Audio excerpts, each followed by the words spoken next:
समीहसि ततो नो अभयं कुरु शन्नः कुरु प्रजाभ्यो भयन्नः पशुभ्यः दिक्कालाद्यनवच्छिन्नानन्तचिन्मात्रमूर्तये स्वानुभूत्येकमानाय नमः शान्ताय तेजसे यथेमां वाचं कल्याणीमावदानि जनेभ्यः ब्रह्मराजन्याभ्यां शूद्राय चार्याय च स्वायचारणाय च ओम शांति शांति शांति। परसों कौन कौन आए हुए थे हम में से, और उनमें से किसी को कौन कौन से बिंदुओं पर चर्चा हुई थी वो ध्यान है क्या? जी, जो परसों आए हुए थे, रश्मि जी आप बोल दीजिए अगर कोई और नहीं कहना चाहता तो। कौन कौन से बिंदुओं पर चर्चा हुई थी? एक एक मिनट में एक एक बिंदु बोल दीजिए।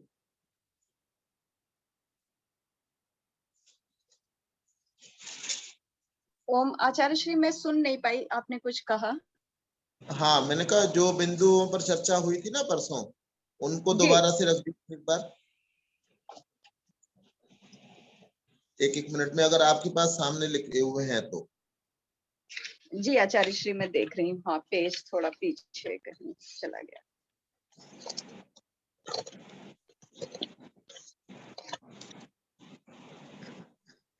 पता नहीं मैंने किस कॉपी में नोट किया था।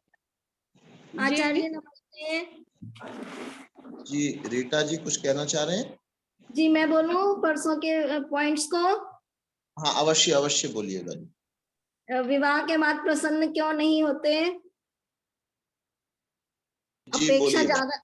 अपेक्षा ज्यादा रखते हैं, जैसा है वैसा स्वीकार करें, अपने कर्तव्य का पालन नहीं करते, उसको ऐसा होना चाहिए वैसा होना चाहिए, इस बात पर ज्यादा सोचा जाता है, अपने कर्तव्य पर नहीं सोचा जाता। अपेक्षाएं कम से कम करें, मनुष्य कभी भी प्रसन्न नहीं होता दूसरों के ऊपर ज्यादा अपेक्षा रखेंगे तो। जी बहुत सुंदर, बहुत बढ़िया। और बताएं। हाँ जी, और कुछ पॉइंट मेरे ख्याल रह गए हैं अभी जो परसों आ चुके थे, कोई और बताना चाहे? नहीं तो रश्मि जी ने अगर खोल लिया है तो रश्मि बताएं। जी रश्मि जी कहिएगा। हाँ जी आचार्य श्री, जो इन्होंने पॉइंट बताए वो तो थे, और भी कुछ पॉइंट थे कि मनुष्य जो अपेक्षाएं हैं उनको नहीं याद रख पाता है, तो यह कहीं कहीं कुछ जो भूलने की उसकी आदत है वो अच्छी भी है। और धन के विषय पर एक था कि धन हमारा जो है वह पवित्र माध्यम से ही आए, और स्त्रियां जो है वह धन जो आपने उनकी एक कहानी जो बताई थी दीक्षा जी की माता जी के बारे में, वह इसी परिप्रेक्ष्य में थी कि कितने कम धन में भी संस्कार नहीं रोके जा सकते हैं किसी के, धन कहीं पर भी उतना मायने नहीं रखता है, तो कम से कम धन में जो है ऊंची संतान को ऊंचे संस्कार दिए जाएं। जी बिल्कुल जी बिल्कुल। अच्छा। तो ये कुछ पॉइंट्स जो हैं, ये कुछ बिंदु हम लोगों ने चर्चा की थी।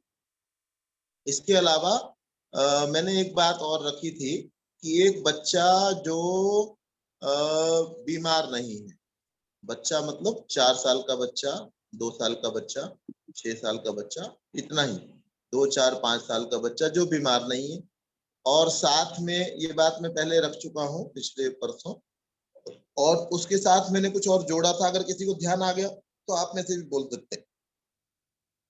एक 2-4 साल का बच्चा है जो बीमार नहीं है और सोया हुआ नहीं, दो चीजें हैं, वो न तो वो बीमार है न सोया हुआ है, तो वो दौड़ रहा होगा। आप उसको देखेंगे, 2 साल का 4 साल का बच्चा है, वो कुछ ना कुछ करना चाहेगा, हाथ से भी कुछ करना चाहेगा, पैरों से भी कुछ करना चाहेगा, वो दौड़ना चलना फिरना चाहता है। अगर वो स्वस्थ है तो, और वो सोया हुआ नहीं है तो। ऐसा ही बड़े व्यक्तियों के साथ में भी है।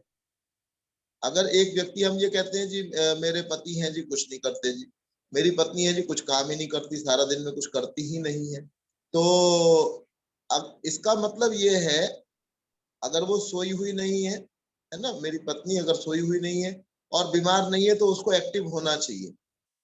वो सोई भी नहीं हुई है और बीमार दिख भी नहीं रही है और एक्टिव भी नहीं दिख रही है, इसका मतलब वो एक्टिव नहीं दिख रही है तो उसके अंदर कुछ ना कुछ बीमारी है ना।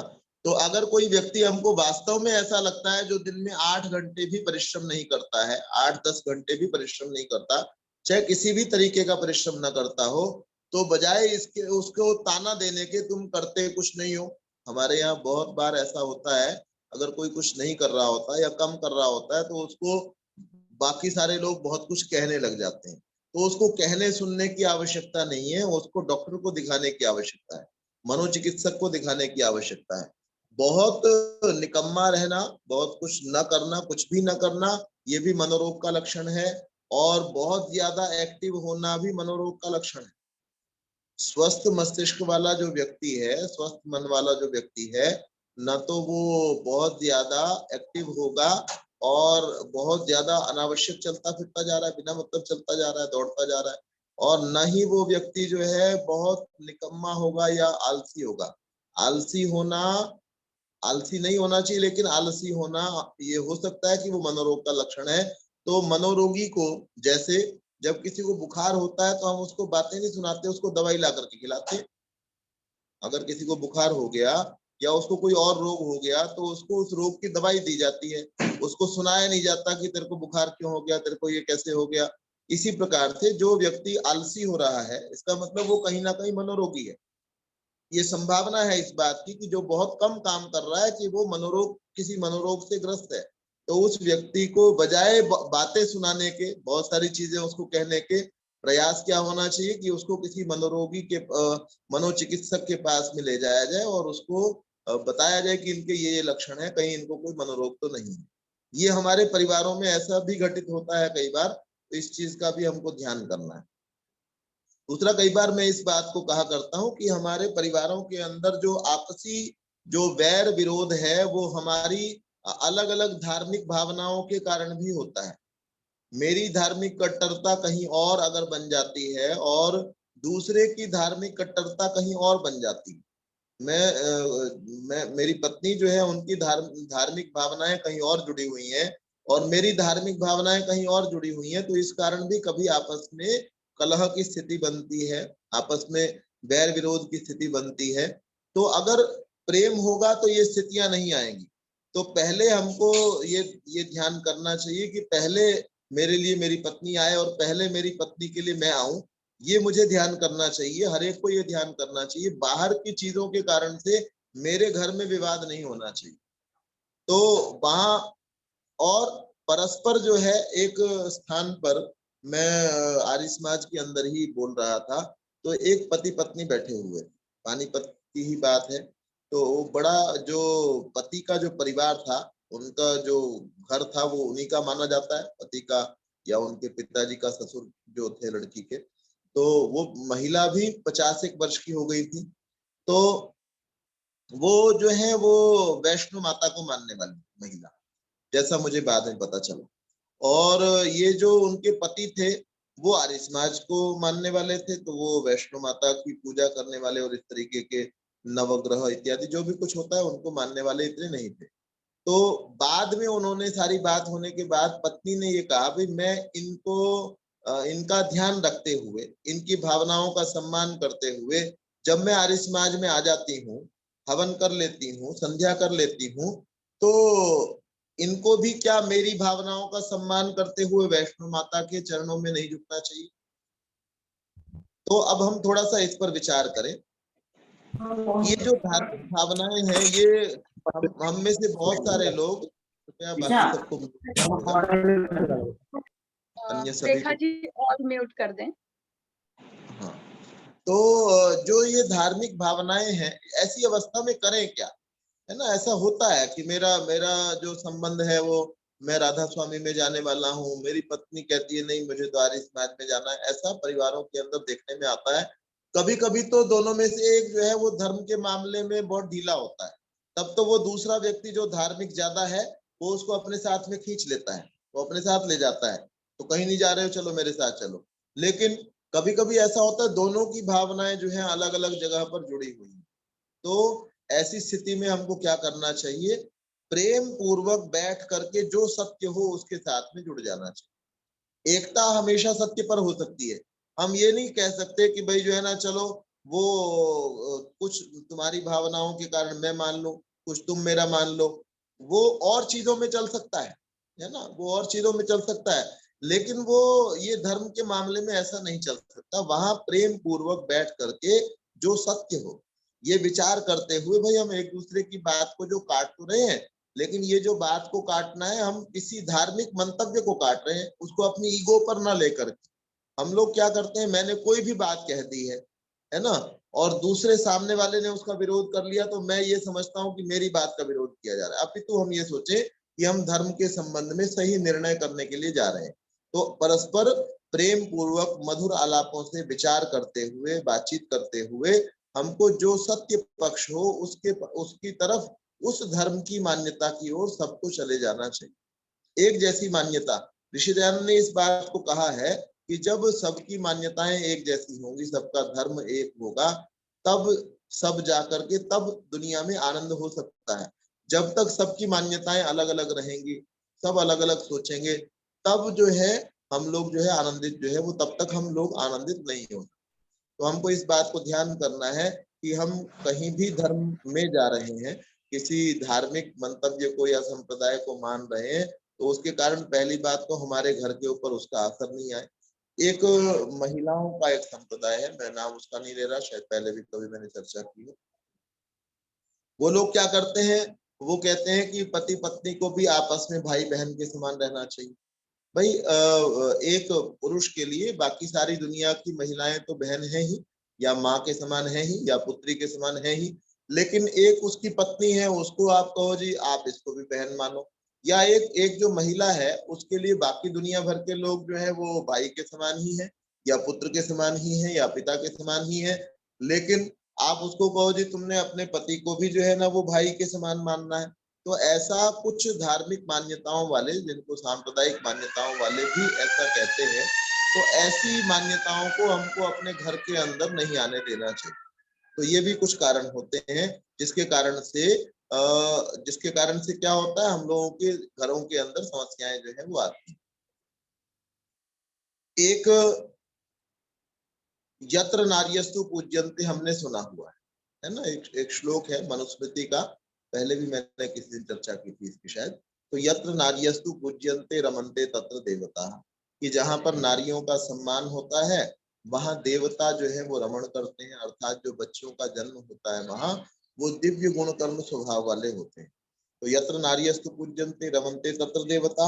उसके बाद कहा यत्र ही तास्तु न पूज्यन्ते सर्वा सत्राफला क्रिया, कि जहां पर इनका सम्मान नहीं होता, इनका अर्थात इन महिलाओं का सम्मान नहीं होता है, वहां पर सारी क्रियाएं निष्फल होती। अब इसका अभिप्राय क्या है, तो इससे अगले वाला श्लोक मनुस्मृति के अंदर ही है। तो इनकी पूजा किस प्रकार से करनी है, तस्मा देता सदा पूज्या भूषणाच्छादन नाशनैः, कि इनकी हमेशा पूजा कैसे करनी है, आभूषणों को दे करके, आच्छादन को दे करके, और अशन को दे करके। आभूषण, आच्छादन मतलब वस्त्रों को दे करके, आभूषण मतलब ऑर्नामेंट्स को दे करके, और अशनैः और भोजन इत्यादि के पदार्थों को दे करके। पूजा का और कोई अभिप्राय नहीं है ना, पूजा का ये अभिप्राय है उनके भोजन इत्यादि का ध्यान करो, वस्त्रों का ध्यान करो, उनको आभूषण दो। लेकिन इन चीजों की डिमांड महिलाओं को नहीं करनी चाहिए। पुरुषों को तो उनको ये सब सामान पर्याप्त मात्रा में देने का प्रयास करना चाहिए, लेकिन महिलाओं को, जो मैंने उदाहरण दिया था पिछले दिनों परसों ही दीक्षा जी की माता जी का, तो मैंने यही बताया था कि बहुत कम संसाधनों में भी मनुष्य प्रसन्न भी रह सकता है और बहुत अच्छा निर्माण कार्य भी कर सकता है, निर्माण भी कर सकता है।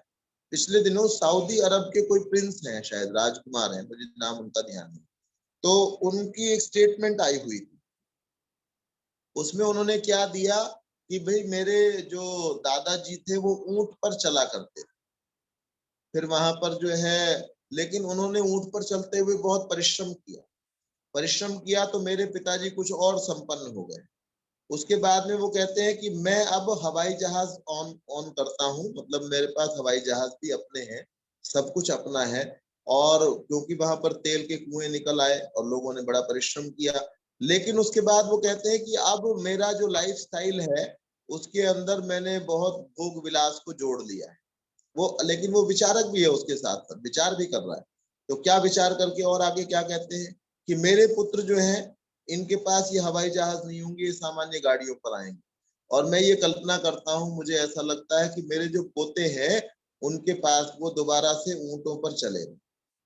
इसका अभिप्राय क्या है कि जो अच्छा समय होता है मनुष्य को संघर्ष करने से दूर हटाता है। जब अच्छा समय मेरे पास में आता है, वस्तुएं ज्यादा अच्छी आ जाती हैं, तो प्रायः मैं परिश्रम नहीं करता। बहुत कम आपको धनी व्यक्ति मिलेंगे जो खूब परिश्रम करते हो, जो शरीर से बहुत अच्छा परिश्रम। आपको जो बहुत स्थूल काय लोग मिलेंगे, इनका शरीर बहुत मोटा हो गया है, वजन बहुत बढ़ गया है, तो प्रायः आपको धनी व्यक्ति मिलेंगे। कारण क्या है कि धन आने के बाद उन्होंने परिश्रम करना जो है वो कम कर दिया। तो वो ये कहते हैं कि आप जब परिश्रम करना कम करेंगे, संघर्ष करना कम कर देंगे, तो निश्चित रूप से आपका आगे आने वाली जनरेशन जो है उसकी उस आगे आने वाली जनरेशन जो है वो दोबारा से टफ टाइम्स को देखेगी। तो हमको अपने बच्चों को इस चीज को सिखाना है। भरत जो है वो राम के पास में गए और राम के पास में जाकर के उन्होंने उनको आग्रह किया कि आप जो है वापस अपने स्थान पर चले, अयोध्या नगरी में चले और राज्य को संभालें। तो वहां पर भरत ने बहुत सारी कसमों को खाया है। कैसी कसमों को खाया है, तो उसमें एक बात उन्होंने क्या कही कि मैंने अगर कभी सपने में भी ऐसा सोचा हो कि मैं अयोध्या का राजा बन जाऊं और आपको जो है वनवास भोगना पड़े, तो मुझे वो पाप लगे जो एक माता पिता को अपने बच्चों को अपने से ज्यादा श्रेष्ठ न बनाने पर लगता है। अर्थात ये बड़ा पाप होगा ना कि एक माता पिता को अपने बच्चों को अपने से ज्यादा श्रेष्ठ बनाना चाहिए। अपने से ज्यादा श्रेष्ठ का मतलब अपने से ज्यादा धनवान होना ही नहीं है ना। अपने से ज्यादा श्रेष्ठ का मतलब अपनी जो संस्कारों की थाती है, जो पीछे से चली आती है, उसको भी आगे सौंपना मेरा कर्तव्य है। ये बात मैं बहुत बार कहता हूँ कि पूरे राज्य में कहीं पर कोई गलती होती है तो मैं कहता हूँ जी ये खट्टर साहब जो है ये क्या कर रहे हैं यहाँ पर, देखो यहाँ पर ये इतना इतना सब कुछ दोष है, इनको दिखाई नहीं देता क्या। मैं एक पूरे राज्य की जिम्मेदारी एक व्यक्ति पर डालना चाहता हूँ। ऐसा ही मैं चाहता हूँ कि मेरे पूरे राज्य की जिम्मेदारी जो है ना, कुछ भी हो जाए है ना, उत्तर प्रदेश में कहीं पर कोई दुर्घटना हो रही है, कोई किसी को मार रहा है, कोई कहीं पर डाका डल रहा है, तो सारे शोर क्या मचाएंगे, ये योगी आदित्यनाथ क्या कर रहे हैं भाई, कहाँ है ये, कहाँ है शासन व्यवस्था इनकी, कहाँ इनका जो है ना पुलिस प्रशासन कहाँ पर है। तो हम ये चाहते हैं कि 22 करोड़ व्यक्तियों की जिम्मेदारी एक व्यक्ति ले ले और बार बार हर व्यक्ति उनके ऊपर चिल्लाता है। देश में कुछ भी गड़बड़ हो रही है तो क्या चिल्लाएंगे जी ये मोदी क्या कर रहा है भाई, कहाँ पर है मोदी, क्यों ऐसा हो रहा है, महंगाई बढ़ रही है, क्या महंगाई को बढ़ाने के लिए क्या मोदी ने कुछ ऐसा प्रयास किया होगा कि कहीं पर नींबू जो है उसकी फसल कम हो जाए। लेकिन हम क्या कहते क्या है, हम लोग सारे मिलकर के हम ये कहते भाई क्या कर रहे हैं जी, इनके राज्य में महंगाई बढ़ गई है जी, पेट्रोल बढ़ गया है जी। अब मैं ये कहता हूं, एक तरफ तो मैं ये एक पूरे राज्य के लिए किसी केजरीवाल को जिम्मेदार ठहराना चाहता हूँ, किसी भगवंत मान को जिम्मेदार ठहराना चाहता हूँ, किसी मोदी को इतनी बड़ी जनसंख्या के लिए जिम्मेदार ठहराना चाहता हूँ। दूसरी तरफ जब मेरे दो बच्चों की बात होती है, उनकी जिम्मेदारी मैं लेने के लिए तैयार नहीं कि ये लोग जो है ना संस्कारवान नहीं बन पाए या ये स्वाध्याय नहीं करते, तो मैं क्या करूं जी, आजकल तो माहौल ऐसा है जी। मतलब मैं तो अपने दो बच्चों की जिम्मेदारी लेने के लिए तैयार नहीं हूं और एक व्यक्ति से ये अपेक्षा करता हूं कि वो 150 करोड़ व्यक्तियों की जिम्मेदारी ले कि वो कुछ भी गलती ना करे। दूसरे से चाहता हूं मैं कि वो 22 करोड़ व्यक्तियों की जिम्मेदारी ले, तीसरे से चाहता हूं कि ये 4 करोड़ की जिम्मेदारी ले। तो ये हमारे ड्यूअल स्टैंडर्ड्स हैं, है ना, दो प्रकार के हमारे तरीके हैं। जब मेरा काम करने का नंबर आता है तो मुझे अपने बच्चों के लिए, अपने पोतों के लिए मुझे जिम्मेदारी लेनी पड़ेगी, है ना, कि ये मेरा काम है। जैसे कुछ चीजों को मैं, जैसे एक पिता होता है, उसको पता है कि मेरे बच्चों की स्कूल की फीस इतनी है और उसके घर के अंदर रोटी खाने का कम से कम खर्चा इतना है, मेरी ईएमआई जो जाती है वो इतनी है, तो वो घर से सोच करके निकलता है कि मुझे इतना तो कमा करके कम से कम आना ही आना है। अपनी जिम्मेदारी ले लेता है ना कि मेरे को इतना तो लेकर के आना है, नहीं तो मेरे बच्चे जो है ना पढ़ नहीं पाएंगे। मेरे को मकान जो है छोड़ करके, अगर किराए का मकान है, किराए का मकान छोड़ करके बाहर निकलना पड़ेगा, या मेरी किस्त जाती है तो मैं किस्त नहीं दे पाऊंगा। तो वो अपनी कम से कम कमाने की जिम्मेदारी अपने सिर पर लेकर के चलता है कि मैंने इतना तो करके आना ही है। ऐसा ही मुझे अपने 2 बच्चे, अपने 2 पोते, 4 पोते, 2 नाती, जितने भी हमारे पास बच्चे हैं, उनकी जिम्मेदारी मुझे लेनी चाहिए। अगर मैं औरों को कहता हूं कि तुम इसके लिए जिम्मेदार हो, तो कम से कम अपने 2-4 बच्चों की जिम्मेदारी तो मैं ले ही सकता हूँ कि मैं इनको अच्छा बना करके दिखाऊंगा, दिखाऊंगी, ये मेरी जिम्मेदारी है, मैं इसको करके दिखाऊंगा और मैं इसके लिए कोई कारण नहीं ढूंढूंगा। हमने मदालसा की कहानी जो है वो सुनी हुई है। मदालसा ने अपने सभी पुत्रों को जो है शुरू से ही ऐसे संदेश दिए जिससे वो सारे के सारे योगी हो गए, और अंतिम जो पुत्र था उसके जो पति थे वो एक राजा थे, और राजा ने कहा कि तुमने सबको योगी बना दिया है, सारे के सारे जो तुम्हारे पुत्र होते हैं तुम उनको ऐसे संस्कार डालती हो कि वो सारे के सारे जंगल में जाकर के तपस्या करने लग रहे हैं, मेरा राज्य कौन चलाएगा? तो मेरा राज्य कौन चलाएगा ये कहा, तो मदालसा ने कहा कि भाई ठीक है, अब की बार जो पुत्र आएगा उस पुत्र को मैं जो है क्षत्र धर्म की शिक्षा दूंगी, और उसको क्षत्रिय बना दिया और वो राजा बना। राजा बनने के बाद भी कुछ समय वो राजा रहा और उसके बाद अपने कर्तव्य का निर्वाह करने के बाद फिर वो भी वन को चला गया। तो माँ अगर ये निश्चय कर ले, दादी अगर ये निश्चय कर ले, दादा अगर ये निश्चय कर ले, हमारे पास और कौन सा बड़ा काम पड़ा हुआ है? हमने कौन से देश को चलाना है? हमने कौन सा और काम, और कामों की अपेक्षा ये अपेक्षाकृत ज्यादा बड़ा काम है, ज्यादा महान काम है। तो हमको इस कार्य को अवश्य करना है और अपनी जिम्मेदारी जब समझेंगे तो कर पाएंगे। अगर हम यही देखते रहेंगे कि भाई नहीं ये तो टीवी के कारण बिगड़ गया जी, ये तो स्कूल के कारण, मैंने देखा कि भाई एक परिवार के अंदर बहुत करीबी परिवार है, वहां पर माँ जो है वो कहती है जी ये तो बच्चा जो है ना स्कूल से सीख करके आ गया, जबकि मुझे पता है कि भाई ये परिवार में यही यही बातें होती हैं और यहीं से सीख रहा है, लेकिन वो दूसरे के ऊपर डालने के लिए कि नहीं जी ये बात तो जो है ना, ये गलत शब्द जो है ये तो बच्चा स्कूल से सीख करके आ गया है, ये आदत जो है ये बच्चे में स्कूल से आ गई है, ये दूसरे रिश्तेदारों से आ गई है। तो मेरे बच्चों की जिम्मेदारी मेरी है और मुझे उनका निर्माण करना है। ये विवाह संस्कार जो किया जाता है उसका मुख्य उद्देश्य जो है बच्चों का निर्माण करना है। अभी सप्तपदी की बात जब हम पढ़ेंगे तो उसमें आएगा, तो उसमें एक शब्द आया हुआ है प्रजाभ्यः पंचपदी भव, कि हम लोग जो ये 5वां कदम जो रखते हैं वो प्रजाओं के लिए रखते हैं, अर्थात प्रजाओं को उत्पन्न कर देना ही नहीं अपितु प्रजाओं का अच्छा निर्माण करना, उसके लिए हम रखते हैं। अभी कितना समय रहता है जी उसको, इस मीटिंग को होने में? जी आचार्य श्री, बस 1-2 मिनट बाकी होंगे। कोई बात नहीं, फिर अगले उसमें और बात करते हैं। और कोई कुछ कहना चाहते हैं हमने से तो 1 आध मिनट कह सकते हैं। जी आचार्य जी, मेरा एक सवाल है। जी रेखा जी कहिए। जैसा कि आपने बताया था अभी, महिला वैष्णो माता को मानती है और पुरुष आर्य समाज को, तो और दोनों में धार्मिक कट्टरता है, तो यहाँ पे हम सत्य पक्ष को कैसे जांचेंगे? सत्य पक्ष को, चलिए इसका उत्तर जो है ना मैं अगले उसमें अभी शुरू हो जाएगा ना तब इस पर बात करूंगा, क्योंकि अभी 20-30 सेकंड में समाप्त हो जाएगा। और कोई बात कहना चाहते हैं आप में से? ऐसा ही छोटा सा किसी का प्रश्न हो तो रख सकते हैं कि सत्य पक्ष को जैसा उन्होंने जी आचार्य जी। हाँ जी आचार्य जी, जैसे कि है ना जो मूर्ति पूजा वाले होते हैं वो कहते हैं कि हमारी आस्था पर चोट लगाई जा रही है, तो इसके लिए फिर क्या किया जाए?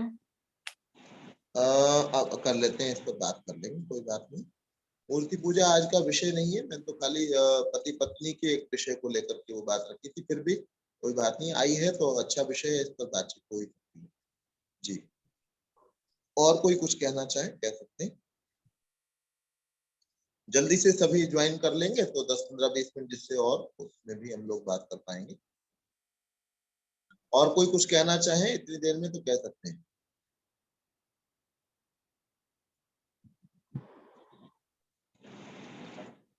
आज आज नमस्ते जी, आज दीक्षा बहन जी भी जुड़े हुए हैं। हाँ हाँ जी बिल्कुल। हाँ। अभी शुरू में बात हुई। हाँ जी, कल वो बात नहीं कर पाए थे, तो पता नहीं क्या माइक में प्रॉब्लम हो गई थी। आज जुड़े जी हुए हैं जी शुरू से। हाँ जी बिल्कुल जी।